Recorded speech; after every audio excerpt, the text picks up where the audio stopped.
যে 3 বছর পরে মনে করতেছে যে এই ছেলেটা এইভাবে রোস্টিং ভিডিওস আপলোড করতে এখন আর আপলোড করে না। এটার মানে হইতাছে ওগুলো এখন স্মৃতি হয়ে গেছে।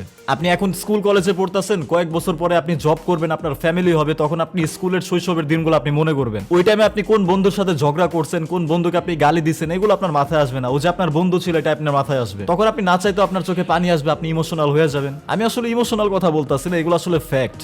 এটা আজকে হোক কালকে হোক আপনারা মিলাই নিয়েন, কারণ এই দুনিয়াটাই কিন্তু আসল দুনিয়া না, আসল দুনিয়া কিন্তু অন্যটা। সেটা আপনিও জানেন, আমিও জানি। তো যেখানে আসলে আসল দুনিয়াই না এটা, সেখানে আমাদের এইসব কাহিনী এগুলো আসলে কোনো বিষয়ের মধ্যেই পড়ে না। এই যে আপনারা আমাকে চিনেন, আজকে আমার ভিডিও দেখতেছেন, কয়েক বছর পরে আমি জাস্ট একটা স্মৃতি, এর বেশি কিছুই না।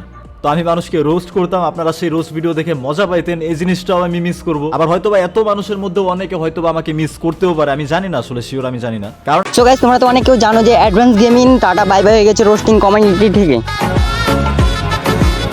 কিন্তু সেটা বড় কথা না, বড় কথা হলো এটা যে আই এম সজীবও কমিউনিটি ছেড়ে চলে যাবে। মানে তোমরা একটা কথা বলো, একবার তো সাদিকুল গেমার গেল, তারপর অ্যাডভান্স গেমিং গেল, এবার আই এম সজীবও চলে যাবে, তাহলে কেমন করে চলবে বলো তোমরা?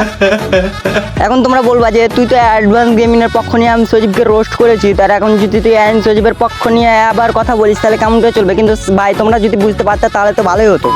এখন আমাদের এই রোস্টিং কমিউনিটিটা কতটা বাজে হয়ে যাবে তোমরা দেখবা শুধু। আই এম সজীবকে বাদ দিতে দাও, মানে অ্যাডভান্স গেমিং তো চলে গেছে, আরও মানে আই এম সজীব তো 2 আর 3 মাস আছে মাত্র, তারপরে তখন ওই ব্যাক করে নিবে। দেখতে পাচ্ছি তো পোস্টে কি লেখা আছে, তোমরা পড়ে নাও, আমি স্ক্রিনে শো করে দিয়েছি, এবারে পড়তে থাকো আর আমি কথাগুলো আমার ভালো করে শোনো। মানে আমি এখন ভালো করে ভয়েসটাও দিতে পারছি না, কারণ আমি একটু মানে ব্যস্ত আছি তার জন্য।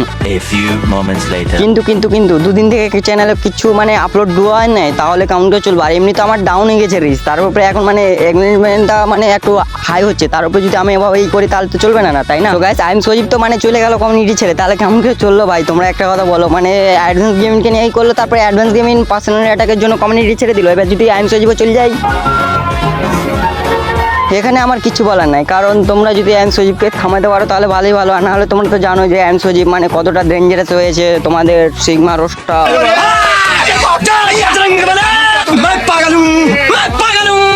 আর তোমাদের সিগমা রোস্টার যদি না থাকে তাহলে কমিউনিটিতে তো বরবাদ হয়ে যাবে, এটা তো অবশ্যই, তাই না? তো গাইস, তোমরা যত পারো মানে আই এম সজীবকে তোমরা স্প্যাম করে বলো যে থেকে যাও, আমাদের কমিউনিটি ছেড়ে যেন না এভাবে স্প্যাম করতে থাকো, তার কমেন্টে আপনি তোমাদের কথা শুনে থেকে যাবে কমেন্টে। তারপরে যদি না থাকে তাহলে কিছু বলে না। আর এখন তো সবাই ট্রেডার হয়ে গেছে, ট্রেডিং এর জন্য এখন মানে কমিউনিটির রোস্টিং কমিউনিটিটাও ছেড়ে দিচ্ছে ভাই। আমি তো ভাবছি এখন ট্রেডিং এর দুনিয়াতে সব চলে গেল, দিয়ে ইনকাম করছে, আর এখন ইউটিউবটাকে কিউট করে দিল রে ভাই। সব যদি এভাবে কিউট করে যায় তাহলে কেমন করে চলবে? রোস্টিং কমিউনিটি তো বরবাদ হয়ে যাবে, তার উপর যদি এমন করে সফলতা ছেড়ে দেয় তাহলে হালটা কেমন করে চলবে? তারপরেও আমার কিছু বলার নাই। So take care, love you all, bye bye. Guys, এই ভিডিওটাতে ভয়েস টু ভালো হয়নি, কিছু ভালো হয়নি, মানে এডিটিং কিছু ভালো হয়নি, জাস্ট এমনি আমি দিলাম ভিডিওটা। এখন তোমাদের কেমন লেগেছে কমেন্টে তাও জানিয়ে দিও।